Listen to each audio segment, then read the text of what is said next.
তো hello guys, আজকে আমি আপনাদের আমাদের বাসাবাড়িতে যে টর্চ লাইটগুলো আমরা ব্যবহার করি সেগুলোর সমস্যা হলে কিভাবে রিপেয়ার করবেন সেই প্রসেসগুলো দেখাবো।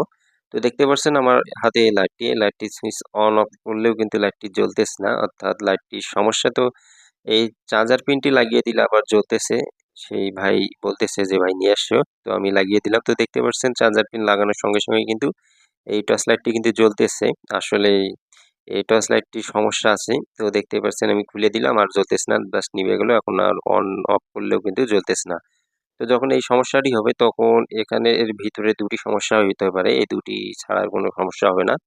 হয় এই টর্চ লাইটটির ব্যাটারিটি নষ্ট হয়ে গেছে, না হয় এই টর্চ লাইটগুলো হাত থেকে যে পড়ে যায় অনেক সময়, পড়ে যাওয়ার কারণে এর ভিতরে কোনো কানেকশন খুলে গেছে বা নষ্ট হয়ে গেছে কানেকশন। তো এই দুটি সমস্যা যেকোনো একটি হতে পারে। তো চলুন আমি আপনাদের প্রসেস বাই প্রসেস এই লাইটটি সম্পূর্ণ খুলে রিপেয়ার করে দেখাবো। কথা না বাড়িয়ে আমি এখন এই লাইটটিতে যে স্ক্রুগুলা লাগানো আছে সেই স্ক্রুগুলো আমি খুলে নিব। তো ভিডিও করার সময় কথা বলতে অনেক সমস্যা হয়।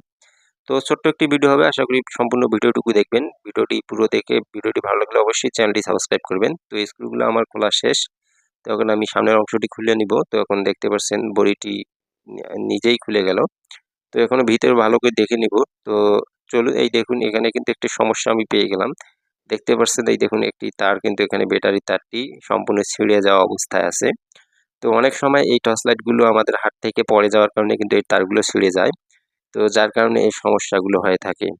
তো এই তারটি এই ব্যাটারিটিতে সেট করে লাগিয়ে দিলেই কিন্তু সম্পূর্ণ লাইটটি আমাদের রিপেয়ার হয়ে যাবে। তো আপনারা এভাবে এই কাজগুলো করবেন। আমি এই তারটি লাগিয়ে দেব, লাগিয়ে দিলে কিন্তু আমার এই লাইটটি সম্পূর্ণ রিপেয়ার হবে। তো চলুন আমি এখন এই তারটি এখন তাতাল দিয়ে জাস্ট এখানে লাগিয়ে দেই। তো আপনাদের যখন বাসাবাড়িতে এই সমস্যাগুলো হবে ঘাবড়ে না গিয়ে জাস্ট একটু স্ক্রুড্রাইভার দিয়ে লাইটটি খুলে দেখবেন। সহজেই আপনারা বাসায় বসে একদম ঘরে বসে রিপেয়ার করতে পারবেন। তো দেখুন আমি এখন তাতাল দিয়ে যে তারটি ছিঁড়ে গেছিল সেই তারটি ভালোভাবে লাগিয়ে দিতেছি। তো দেখুন আমার লাগানো শেষ।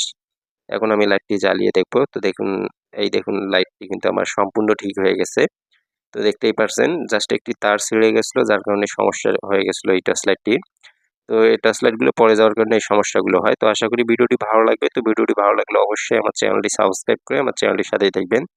আর ভিডিওটিতে লাইক, কমেন্ট এবং ভিডিওটি শেয়ার করে দিবেন। তো চলুন আমি বডিটি আমি সম্পূর্ণ সেট করে নিয়েছি। দেখতে পাচ্ছেন আমার লাইটটি সম্পূর্ণ ঠিক হয়ে গেছে। দেখতে পাচ্ছেন এখন আমার যে সমস্যাটি ছিল সেই সমস্যাটি সম্পূর্ণ সমাধান হয়ে গেছে।